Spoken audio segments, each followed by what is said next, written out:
நண்பர்கள் அனைவருக்கும் வணக்கம். இது நம்ம மித்ரன் சேனல். இன்னைக்கு நம்ம மித்ரன் சேனல்ல நம்ம எதை பத்தி பார்க்க போறோம்னா, பொதுவா நம்ம எந்த கோயிலுக்கு போனாலும் அங்க ஒரு அரச மரம் இருக்கிறத கவனிச்சிருப்போம். ஏன் அந்த அரச மரம் அந்த கோயில்ல இருக்கு? அது ஆன்மீக பயன்பாட்டுக்கா? இல்ல அந்த கோயிலோட நிழலுக்கா? அதே போல நம்மளோட முன்னோர்கள் அரச மரத்தையும் கோவிலையும் எப்போதும் இணைத்தே தான் வைத்திருந்தாங்க. இதுக்கு என்ன காரணங்கிறத இந்த வீடியோல நம்ம முழுசா பார்ப்போம். அரச மரத்தை ஆன்மீக ரீதியா சொல்லும்போது, அரச மரத்தோட வேரில் பிரம்மாவும் அதோட தண்டு பகுதியில் விஷ்ணுவும், அரச மரத்தோட கிளை பகுதியில் ஈசனும் இருக்கதா ஆன்மீக ரீதியில நம்பப்படுது.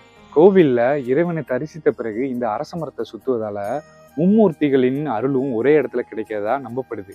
இப்போ இந்த அரச மரத்தை நீங்க பொதுவா எடுத்துக்கிட்டீங்கன்னா, இது ரொம்ப பழமையான மரம். கிமு 3000 நூற்றாண்டுகளுக்கு முன்பு வாழ்ந்த சிந்து சமவெளிய நாகரிக மக்கள் இந்த மரத்தை வழிபாட்டு மரமா வழிபட்டு வந்திருக்காங்க.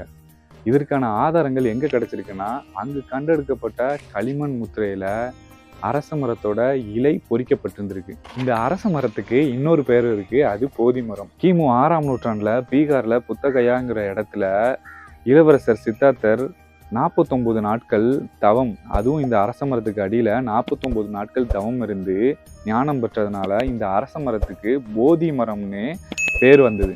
2300 வருஷம் ஒரு மரத்தால் உயிர் வாழ முடியுமா? ஆமாம். இது இலங்கையில தான் இது நடந்திருக்கு. இலங்கையில இந்த மரத்தை இன்னும் பாதுகாத்துட்டு தான் வராங்க. கிமு 3ஆம் நூற்றாண்டுல வாழ்ந்த பேரரசரான அசோகரோட பொண்ணு சங்கமித்ரா, இவங்க இந்த அரச மரத்தோட வலது கிளைய பறித்து கொண்டு, அதாவது புத்தர் ஞானம் பெற்ற இந்த போதி மரத்தோட வலது கிளைய பறித்துட்டு அவங்க இலங்கைக்கு போறாங்க. அப்போ இலங்கைய ஆண்டுகிட்டு இருக்க மன்னன் தேவன் நம்பிய தீசன்கிற மன்னன்ட்ட கொண்டு போய் கொடுக்குறாங்க. அவரு அனுராதாபுரத்துல உள்ள ஒரு பூங்கால இந்த மரத்தை நட்டுறாரு. கிமு 288ல நட்டப்பட்ட இந்த மரம் 2300 வருஷங்களை தாண்டி இன்னும் அந்த இடத்துல அந்த மரம் இருக்கு. இயற்கை சீற்றங்களிலிருந்தும் படையெடுப்புகள்ல இருந்தும் இந்த மரத்துக்கு ஒரு சின்னதா கீறல் கூட இது வரைக்கும் வந்தது கிடையாது.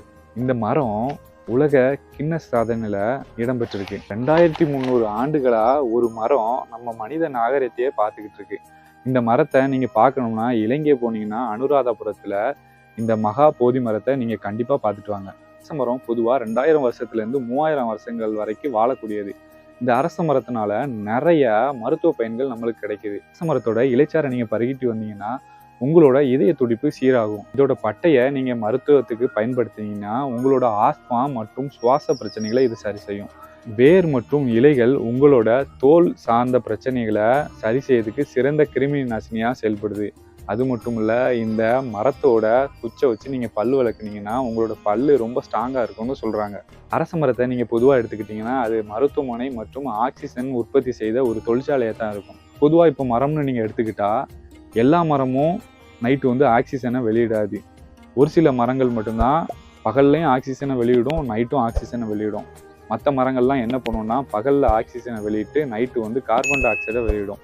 ஆனால் இந்த அரச மரம் அப்படி இல்லை. இந்த அரச மரம் பகல்லையும் ஆக்சிஜன் காற்றை தான் வெளியிடுது, நைட்டும் ஆக்சிஜன் காற்று தான் வெளியிடுது. அதுவும் அதிகாலை வேளையில நீங்கள் அரச மரத்துக்கிட்ட இருக்கும்போது அது ஓசோன் கலந்த தூய ஆக்சிஜன் காற்றை வெளியிடுது. இப்போ அதிகாலையில் பெண்கள் அரச மரத்தை சுற்றி வரும்போது அவங்களுக்கு ஹார்மோன் சம்மந்தப்பட்ட பிரச்சனைகள் ஏதாச்சும் இருந்துச்சுன்னா அது சரியாகும்னு சொல்லி மருத்துவ ரீதியாக நம்பப்படுது. பழைய காலத்தில் உள்ள மக்கள் இந்த அரச மரத்துக்கு ஒரு பழமொழியே வச்சிருக்காங்க. அரச மரத்தை சுற்றி வந்தால் அடி வைத்தை தொட்டு பார்த்தால். இதுக்கு என்ன அர்த்தம்னா குழந்தை பாக்கியத்தை பெறுதான் இந்த பழமொழி மறைமுகமா கூறுது. அதே மாதிரி அரச மரத்துக்கு பொதுவா நிறைய பண்புகள் உண்டு. அரச மரம் என்ன பண்ணும்னா உங்களுக்கு தூய்மையான ஆக்சிஜன் காற்றை வெளியிடுது. இதனால நீங்க அரச மரத்துக்கு பக்கத்துலயோ இல்லை கீழேயோ நீங்க இருக்கும்போது நீங்க ஒரு மன அமைதி பெற்ற மாதிரி ஒரு உணர்வை உணர்வீங்க. அது மட்டும் இல்ல, அரச மரம் என்னைக்குமே உங்களுக்கு நல்ல எண்ணங்களை மட்டும்தான் கொடுக்குமா. நீங்க அரச மரத்துக்கு கீழே இருக்கும்போது உங்களுக்கு எதிர்மறையான எண்ணங்கள் தோன்றாது, நல்ல எண்ணங்கள் மட்டும்தான் தோணுமா. இது போல நல்ல தகவலை தெரிஞ்சுக்கிட நீங்க மித்ரன் சேனலை சப்ஸ்கிரைப் பண்ணுங்க, ஷேர் பண்ணுங்க, குறிப்பா அந்த பெல் ஐக்கானை தட்டி விட்டுருங்க.